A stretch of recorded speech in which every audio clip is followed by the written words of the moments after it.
যতই নোংরা জুতো হোক না কেন এই ট্রিকের মাধ্যমে খুব সহজেই পরিষ্কার করা যেতে পারে। কোলগেট দিয়ে? হ্যাঁ চলো এই ভিডিওটা আমরাও ট্রাই করি। চলো। বাড়ির মধ্যে সবথেকে নোংরা জুতোটা নিয়ে চলে এসেছি, এবার এটাকে আমরা পরিষ্কার করব। কি দিয়ে পরিষ্কার করবে গো? এটাকে আমরা পরিষ্কার করব কোলগেট দিয়ে। ওই কোলগেট দিয়ে? হ্যাঁ, কোলগেট লাগবে, আর লাগবে বেকিং সোডা, আর লাগবে লিকুইড সোপ। তো প্রথমে আমরা একটু কোলগেট নিয়ে নেব, একটু অল্পই নিই, বুঝলে? আমরা তো বুঝতে পারছি না পরিষ্কার হবে কি হবে না, যদি আমাদের পেস্টটা নষ্ট হয়। আর নেব লিকুইড সোপ। লিকুইড সোপের পরে নেব একটু বেকিং সোডা। আর একটু নেবো নাকি? আর একটু নাও। এবার কি এতে একটু সামান্য জল দেবে? না না, জল দেবো না, এটাকে একটু গুলে নেব।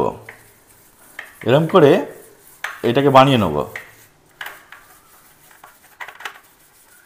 হবে পরিষ্কার? মনে তো হচ্ছে হবে। তো এই নোংরা জুতোটাকে আমরা আলাদা রাখবো, আর এই জুতোটাকে পরিষ্কার করব। একটুখানি পেস্ট নিয়ে করছি যাতে বোঝা যায় পরিষ্কার হচ্ছে কি হচ্ছে না। হ্যাঁ করো। তো কি মনে হয় গো, হবে কি হবে না? মনে হচ্ছে হবে, জানো। হ্যাঁ, এটাতে আবার পুঁছতে হবে না? হ্যাঁ চলো আমরা পুঁছে দেখি। হ্যাঁ পোছো দেখি। সঙ্গে সঙ্গে হয়ে যাবে? তলাগুলো কিন্তু করিনি, শুধু এইটুকু ওপরটা করেছি। হ্যাঁ দেখাও না। আশা করছি তো সঙ্গে সঙ্গেই হয়ে যাবে। ও মা, দারুণ পরিষ্কার হয়েছে গো। হ্যাঁ গো, এই দেখো, বাহ দারুণ পরিষ্কার হয়েছে। আচ্ছা তাহলে ওই সাইডগুলো করো দেখি পুরো। কোনখানটা করবো বলো? এই যে যে যে এইগুলো, এই জুতোর নোংরা সব থেকে বেশি এইখানটায়। হ্যাঁ ওখানটা করো। এইখানটা করে দেখি।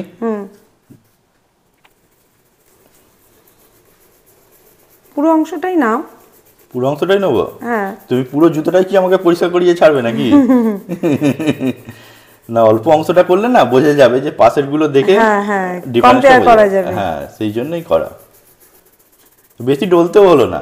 এবার পরিষ্কার করি, পুঁচ্ছি। হ্যাঁ হ্যাঁ পোছো। বাহ, তো দারুণ পরিষ্কার হলো গো। জল ছাড়াই তো ভালো পরিষ্কার হচ্ছে দেখছি। জল ছাড়াই তো একদম পরিষ্কার হয়ে যাচ্ছে। হ্যাঁ, জলও ঠেকাতে হচ্ছে না। না দারুণ, কিন্তু দারুণ দারুণ দারুণ জিনিসটা। যারা তাড়াহুড়োর মধ্যে থাকবে তারা মাজন দিয়ে পরিষ্কার করতেই পারে। একদম জল লাগবে না, জল লাগবে না, জুতোও ভিজবে না, একদম পুরো ক্লিন হয়ে যাবে জুতোটা। পরিষ্কার করে নিয়ে টুক করে বেরিয়ে পড়বে। তো তোমরা দেখতেই পেলে যে এই হ্যাকটার মাধ্যমে জুতোটা কতটা পরিষ্কার হয়েছে। তো তোমার কেমন লাগলো হ্যাকটা? আমার তো খুব ভালো লেগেছে, জল ছাড়া এত সুন্দর পরিষ্কার হচ্ছে। যারা বেরোবার সময় খুব তাড়াহুড়ো লেগে যায় আর জল দিয়ে ভেজালেও চলবে না, তারা এইভাবে জুতোটা পরিষ্কার করে নিতে পারে। আমার মনে হয় জানো 5 মিনিটের মধ্যে তোমার দুটো জুতোই পুরো পরিষ্কার হয়ে যাবে। হ্যাঁ, 5 মিনিটের মধ্যেই হয়ে যাবে। তবে সবার ঘরে তো আর লিকুইড সোপ থাকবে না, তারা শ্যাম্পুও ইউজ করতে পারে। এর মধ্যে মেন ফ্যাক্টরটা হচ্ছে মাজন। এই মাজনটার জন্যই এটা কিন্তু ভালো পরিষ্কার হচ্ছে। হ্যাঁ। তো আজকের ভিডিওটা কেমন লাগলো তা আমাকে কমেন্টে অবশ্যই লিখে জানিও। আজ এই পর্যন্তই, ভালো থাকবে, ধন্যবাদ।